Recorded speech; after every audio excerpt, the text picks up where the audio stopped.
Dents, not gamers, because this is for the dents out there. This is for the starters, the people who are struggling. Now, guys, what we're doing today is we're going to look at how Beastie deals with China in the current meta and make a guide out of it. So, as we can see here, China doing China things, not going with an imperial official opening. Now, what we want to look at is just, again, Byzantines. So, as we can see, Beastie does what all Byzantines does, and he goes and puts a cistern down with one of the first 6 villages while getting all the other villagers on food. You see him moving his sheep all the way around so that they can be spread out and move towards the backside, because this is where the economy, most of the economy, will take place, and also the villages will be running from here to age up. So once you have 6 on food, you can see he rallies the next one onto the gold here, while this one is building the house and the mining camp. Now, this is a pretty standard opening for Byzantines. Now, the rest of them will be on food. Now, some of the pro players currently, they do put 3 on gold, or others put 2 on gold. Because with 2 on gold, you do have enough to get some upgrades. Beastie, though, he wants to get all the upgrades. Beastie is a person who wants to get those feudal upgrades pretty early on. So you aim to have that 7-3 into the 8-3 too. Now, as we can see, these villagers are just snacking away at those beautiful little sheep there, and he's rallying them onto food consistently, even though he's already reached more than enough. Now, what he'll do is take 4 of these and age up next to the berries. Now, you've got to ask yourself, and this is usually not the most optimal placement in the early game for the Grand Winery. Now, why Beastie does this is because he wants to get maximum impact from his farms in the late game. For most of us, and when I say most of us, I mean us beginners, I think it's a lot better to put your landmark here, because it's a lot safer. You won't have as many spaces for your farms, but it will be a lot easier to put your villagers into the TC when you do get raided. But if you're bronze or silver, nobody's attacking you anyway. So this is then also perfectly fine. This is a very far out landmark to have, but it does, again, it's all about that late game. Now, let's go look at the rest of the villagers. What he did is not go for any straggler trees, went straight onto the wood line. Now, when you're playing against China, you always have it in mind that they might go professional scouts. So him going on wood right as the age up begins is very important, because he needs to start thinking about what units am I going to make and how am I going to deny professional scouts. Want to quickly also look at how Beastie had scouted here. He only went for the one side of the map, went through the middle, around, all the way back here. And this is very important when you're trying to get as much sheep as possible, right? It does become a little different when you do see the opponent's scout, but in this case, he's just going straight up with that. But with 3 on gold, as we can see now, he's getting close that he's going to be able to get wheelbarrow instantly, and possibly double broadaxe right after. But you see, 4 on wood, 4 on food to consistently produce villagers, 3 on gold to get all your upgrades, and then rallying the rest of them onto wood. Do you have to see what landmark your enemy is going? You do, but when you're playing against China, it's usually a pretty straightforward opening. Everyone at the moment goes for the Imperial Academy because of getting the Imperial officials out. By the time they get the Imperial officials out, they can just pick up these as well. So, as we can see, the moment he aged up, he puts down the second cistern on top of the influence of the berries as well. So this cistern is going to influence over here, it's going to influence the wood over here, and also the berries. This just increases the gather rate for all your villagers. So instantly opening with a barracks here the moment he can afford it. We do see the upgrades he went for is not wheelbarrow early on, he went for horticulture instead. Now, that is also because he had the resources for it at that moment, and also it's going to help with the berry gathering, I believe.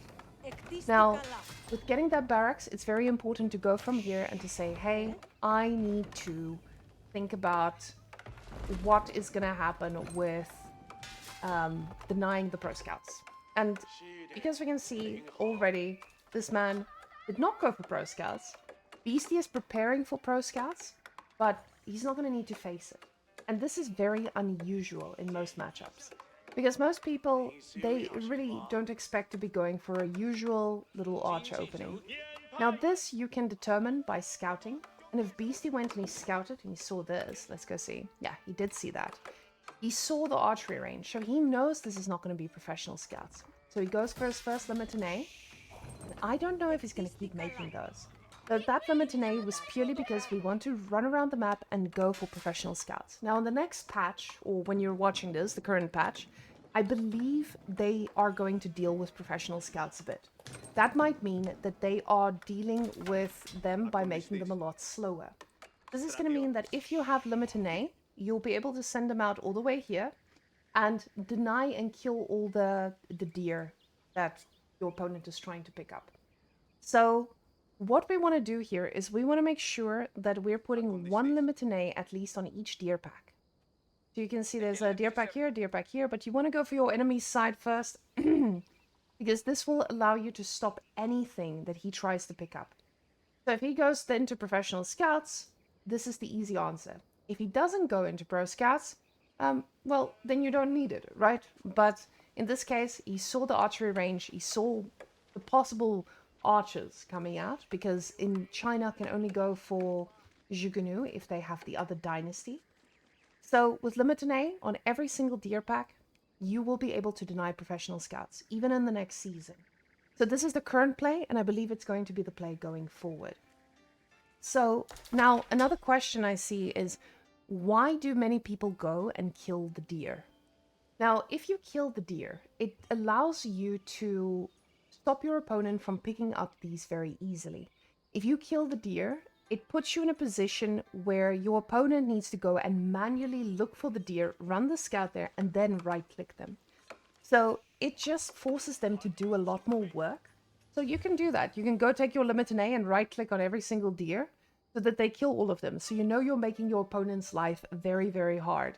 And that's going to be super important in later stages. Now, as we can see, Beastie went for longbows. Now, a lot of people prefer javelin throwers, me included. But when you're dealing with archers, javelin throwers are great, longbows are great too. So both of those choices would be perfectly fine. So now he's getting his first batch of longbows, and we see the blacksmith being built over here. Now it's very important to build your blacksmith within the range of the cistern, but not in the space of where you're going to put your farms. You're going to put your blacksmith all the way out here so that you can get your upgrades, and it's to the back, so your opponent won't easily be able to kill it.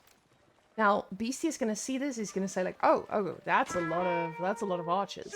And those Limited, they're not going to like that. But the horseman comp that he's got here as well means that he wants to close in on these longbows. The problem is those horses cannot get on top of the longbows because of all the Limited. Now, Beastie got all his upgrades pretty early on, and look now. He's going for pro scouts still, because it's still worth it doing it in the late game. Now, if Beastie went ahead and he went with one of these Limited and went and killed a bunch of these deer, this is going to make the life of his opponent so difficult, because he's not going to be able to get anything from this without spending a lot of time and a lot of thinking on that. The same with his own deer, especially because Beastie is most likely not even going to go on the deer. So that is your homework against pro scouts. So how do you deal with pro scouts? That's how you deal with pro scouts. But you can see he doesn't want to move those units too far out. He doesn't want to risk losing Limited, because you're fighting against a very heavy archer composition with horsemen in between. And that's just going to mean this is something you're going to need to micro perfectly. So, you see Beastie now already starting a slow bit to farm transition. These guys going on into pocket resources, as we call it. So pocket resource is a resource that's out on the map that you can just go for and go snack on all by yourself. Now the problem when you do this is you leave yourself open to be raided. Now he's got 10 villagers out here, and he knows that he's going to get raided by this. So he gets 1 tower for every 5 villagers to be sure that when they do start gathering, and you want to gather from the berries, right? Because as Byzantines, when you get berries, you also get a little bit of olive oil. So he goes out onto these pocket resources, but only with 5 villagers at a time. Very important to only make it 5, because, again, when you get raided, a tower can only hold 5. So if you're going to be out there on the map with 10 villagers over here, he's going to be able to kill 5 of yours, even if he loses a significant chunk of his army. Now you can see Beastie moving out. And what's very important here is he puts his reinforcements in the base until they're in little groups. Otherwise, they're going to get picked off like this. Now he has a chunk of army moving around, and he's gonna go straight for the deer because he knows I need to deny the food. So, as you can see, Limitane on top of the deer pack is trying to deny it, and he needs to be careful at the same time. So with this, he's stopping the food income for Mr. China, and Mr. China is running a little bit low on food, but he is still getting pro scouts. Every single thing he's doing here is slowing down that pro scouting. Killing 2 more scouts, massive. We see behind this, the Barbican of the Sun is coming up. Now, this is most likely just for him. Ooh, I was going to say just for him to keep some stuff safe, but no, he's decided, you're on my side of the map, I will do the same. So, with Byzantines, I think this is your early game. This is what's the most important. And you see here with that 1 tower, he gets it reinforced now. He wants to make sure we don't get the military one first, because if you do, you're just gonna lose the tower anyway. It's gonna die pretty quickly. The Barbican does get cancelled by the villagers getting pulled, but at the same time, you can see Beastie is trying to play this safe. He gets that tower reinforced, heals it up to full, and keeps going on the berries. He knows where his opponent's army is, but he realizes there's more coming, so he has to pull back and defend. So now we're getting into gameplay and a little bit later on the talking of it, but what we want to look at from here is early game in Byzantines. How do I deal with pro scouts? And this is how you deal with it. You just consistently make units, and you go into the deer packs and deny them. Just don't clump up your units and run into his army when your army is smaller. So, this is now one of those instances, so be careful with that. So this type of pressure, this is a whole different sphere of where you're supposed to go, what you're supposed to do. But for now, with Byzantines, I want us to just look at the economy for a quick second. He did have a few villages on gold up until now. He never pulled off of gold. He slowly got military upgrades. He constantly put pressure on the map. But as a beginner, that's going to be a lot harder to do. So what you want to do as a beginner, you want to make sure that you get your eco upgrades, and you're producing units. You're always making villages. You're always making units. And that's going to mean that you're spending your resources effectively. What we see here on Beastie's side is he was most likely going to keep producing and eventually transition into castle. But this is throwing things off completely. So you want to consistently be on wood, you want to get those pocket berries as long as they're protected, and get your farms slowly expanded. Because the more farms you have, the more oil you're going to have, and in this case, the more longbows you're going to have.